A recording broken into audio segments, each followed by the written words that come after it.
Bonsoir à toutes et à tous. Merci de nous préférer le sommaire de cette édition. La 5e édition des journées scientifiques, les enseignants en sciences physiques en profitent pour renforcer leurs capacités afin de susciter l'intérêt des apprenants pour cette discipline. Le compte rendu à suivre. Le frein de langue, ce bout de chai qui relie la langue au plancher de la bouche. Il favorise le développement de la langue et des lèvres, mais quand il est serré, il constitue un problème de santé pour le nourrisson.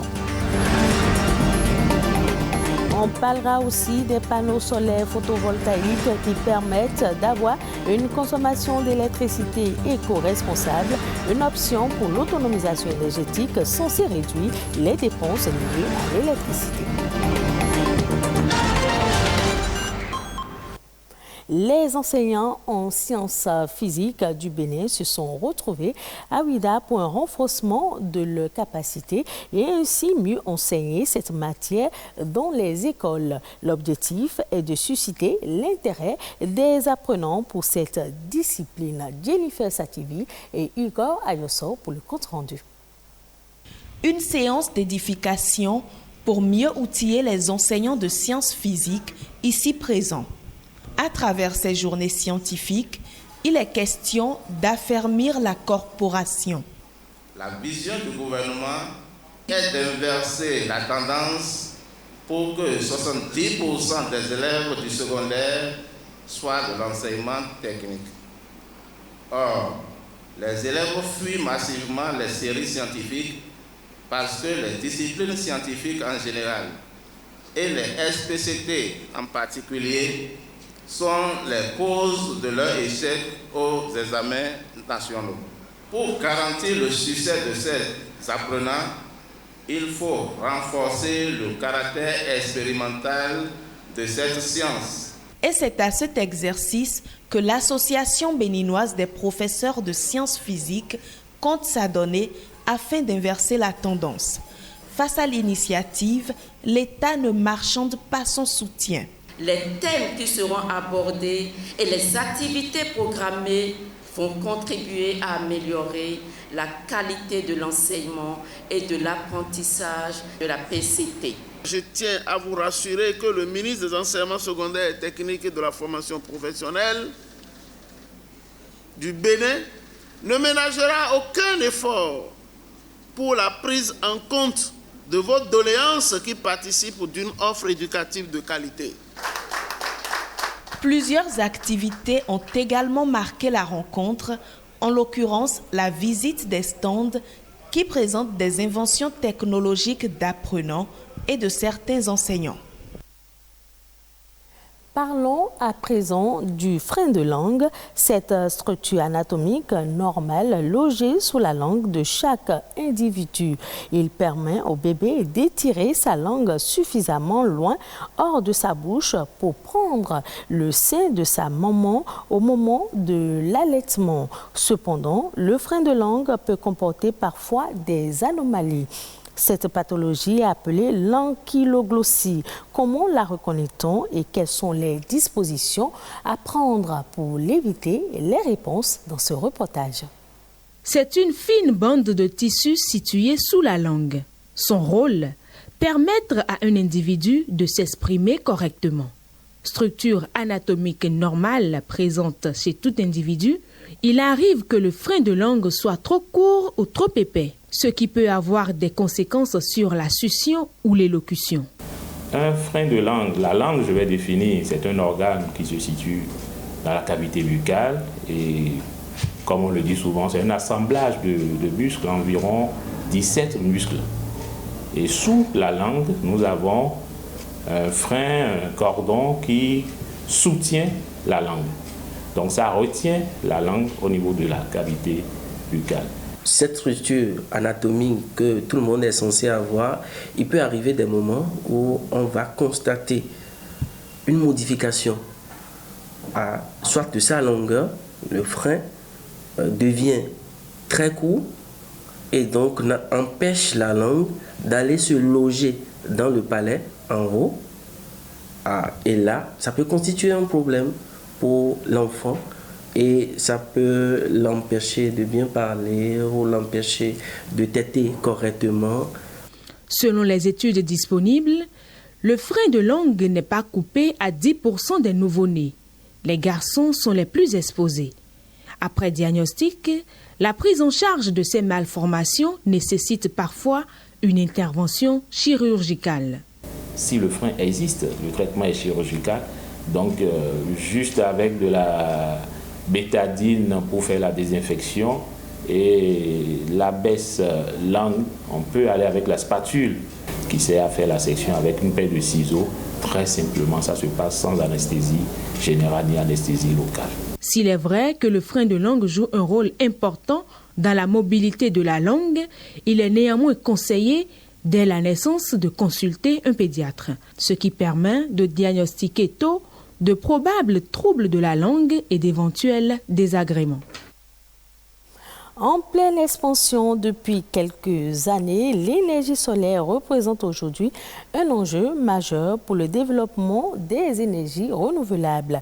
Le Bénin l'a compris et a fait l'option des panneaux solaires photovoltaïques. Mais ce choix est-il une alternative crédible au déficit énergétique? Faustin Darito, expert en énergie renouvelable, nous entretient sur le sujet. Nous sommes dans un espace géographique qui bénéficie de grands gisements solaires. Donc, c'est normal que nous puissions profiter de cette technologie où, dès le lever du jour, les panneaux solaires commencent à produire de l'électricité et puis nous allons les injecter sur le réseau électrique national. Vous voyez, donc, on renforce le dispositif qui est là, qui produit.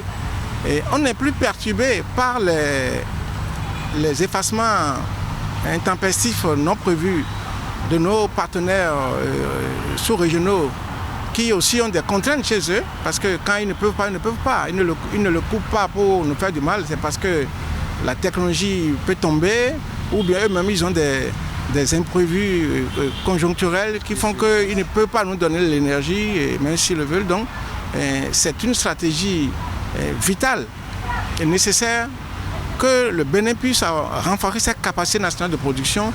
Donc la centrale de Ilou-Lofin de Pourbet est venue à point nommé parce qu'il faut offrir de l'énergie de meilleure qualité à meilleur coût aux citoyens lambda. Et puis, je vous l'ai dit, il y a d'autres projets en cours à travers la coopération du Bénin dans le programme MCA Bénin 2.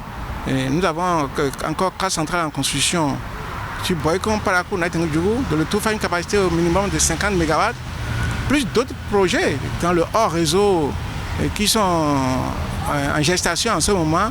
Et tout ça permet, avec la nouvelle centrale thermique aussi, parce qu'il y aura une centrale thermique numéro 2 aussi, dont le gouvernement a déjà bouclé le financement qui est en cours, nous allons atteindre l'autonomie énergétique et commencer à rêver sur comment exporter l'énergie.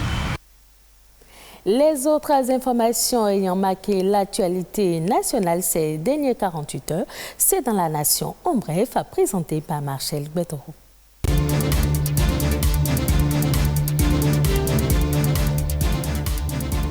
Une délégation de la commune de Bembereke, conduite par le maire Gabayaya, s'est rendue ce mercredi 31 août 2022 au cabinet du ministre du Cadre de vie et du Développement durable à Cotonou.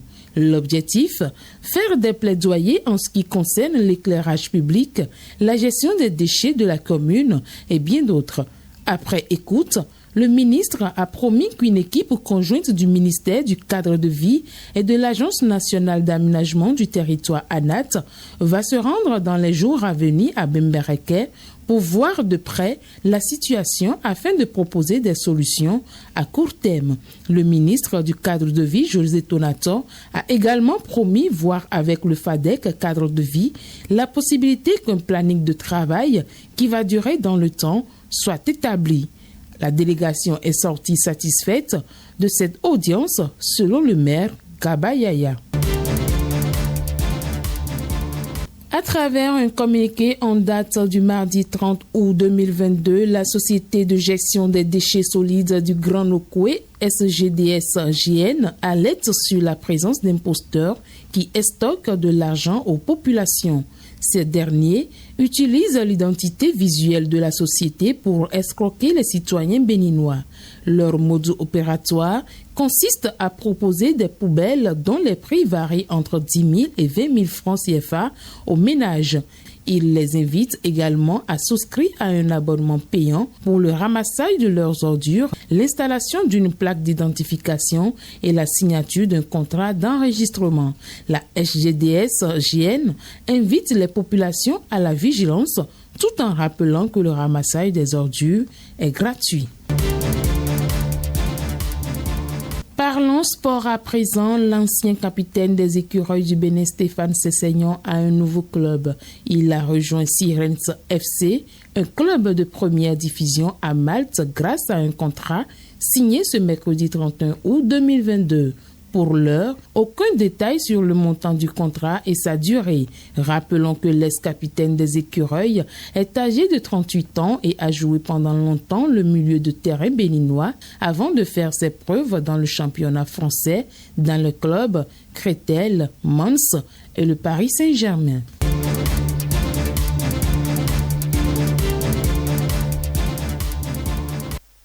L'Afrique est la deuxième région au monde à abriter le plus grand nombre de détenteurs de crypto-monnaies après l'Asie. On chiffre à 53 millions le nombre d'Africains qui détiennent des crypto-monnaies selon l'édition 2022 du rapport relatif à l'adoption des monnaies numériques dans le monde. Le Nigeria est le premier en Afrique et le quatrième à l'échelle mondiale, juste après les États-Unis, l'Inde et le Pakistan. Par ailleurs, les détenteurs de crypto-monnaies ont un revenu annuel de 25 000 $, soit plus de 16 millions de francs CFA. Et ce sera tout pour cette édition. Merci de l'avoir suivi. Retrouvez ce journal sur le site de l'ORTB, www.ortb.bj. Passez un agréable week-end en compagnie de nos programmes.